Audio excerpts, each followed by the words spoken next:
tous les clichés du bassin de Thau d'étable à perte de vue. Le plus grand étang du Languedoc fait la part belle à la conchiliculture. On estime à 500 le nombre d'exploitations familiales. Ici, la star des coquillages, c'est bien sûr l'huître. 10% de la production nationale est exploitée ici à Thau.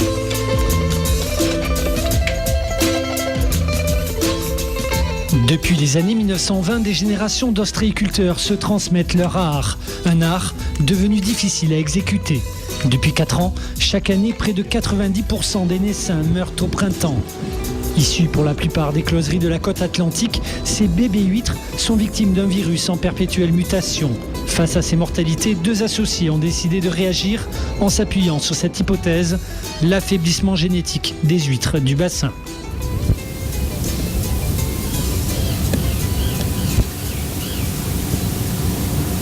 En juin 2009, des géniteurs ont été récupérés au large des Areskies en mer profonde pour éviter toute interaction génétique. La ponte d'huîtres a donné des larves, puis des naissins. Ces huîtres ont aujourd'hui 1 an. Reste à savoir si ces huîtres issues du cru ont été plus résistantes. On a eu 20% de pertes après le collage. Mais avant le collage, on avait eu déjà en perle nette 80% de mortalité, ce qui était un peu plus faible que les autres lots que j'avais d'autres écloseries. On a vu qu'il y avait moins de mortas sur le lot qu'on avait fait naître, mais il était quand même touché par le virus. Ce qui nous amène à dire que finalement, c'est donc pas l'espèce en elle-même qui peut être plus ou moins résistante, c'est vraiment un problème de milieu.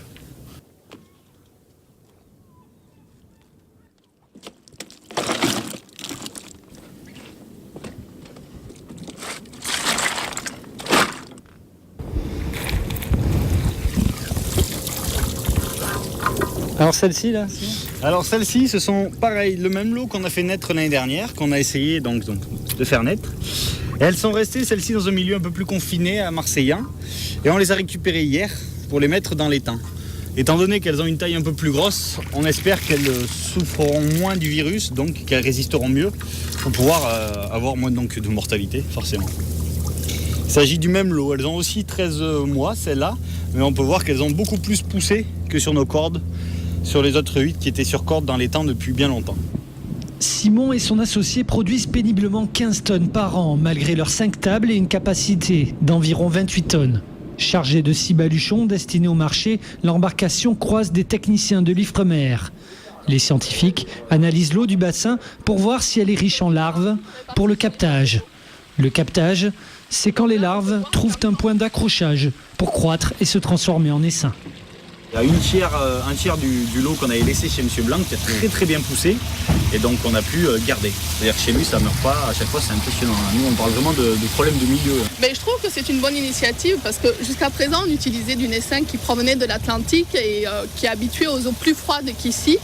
Donc c'est pas forcément du naissin adapté aux conditions idéales qu'on retrouve dans l'étang de Thau. Donc je pense qu'il est tout à fait pertinent d'essayer de voir s'il y a une souche méditerranéenne qui pourrait être exploitée et qui serait plus adaptée aux conditions locales.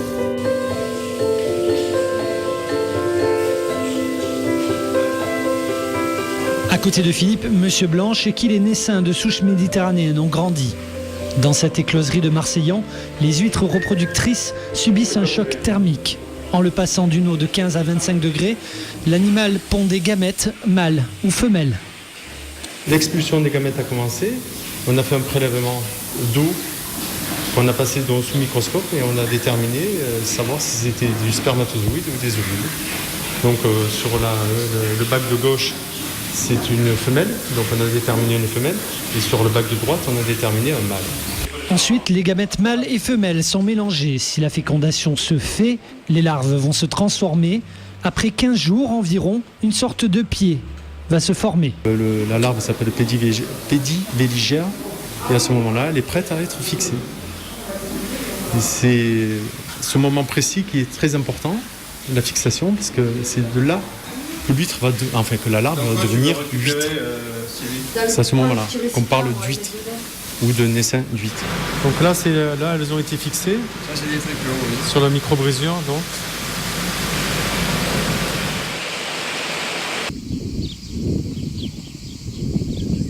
Une fois atteint la taille de 6 mm, les naissins continueront leur croissance dans ce bassin de pré-grossissement.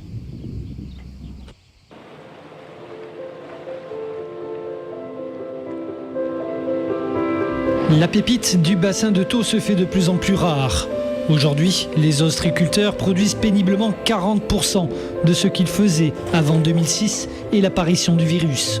Certaines exploitations familiales, comme celle de Philippe Vaudot, tâchent de trouver des solutions, aidées par l'arrivée sur le bassin de jeunes ostréiculteurs formés dans des écoles spécialisées. Avec l'apport de Simon et quelques autres, l'ostréiculture du bassin de Thau tient un nouveau souffle pour se remettre en question.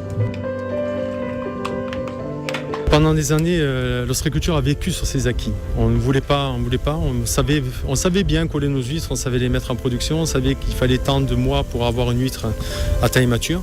Donc ça marchait bien comme ça et personne ne se posait la question de savoir si un jour ça ne marche plus, qu'est-ce qu'il faut faire. Et aujourd'hui, ça ne marche plus. Malheureusement, ça ne marche plus. Donc les sociétés qui se remettent en question, oui. Demain, peut-être, auront la chance d'être encore là. Celles qui ne se remettent pas du tout en question, qui restent sur leur acquis, sur leur expérience, ne pourront pas survivre à cet épisode qui est quand même assez catastrophique.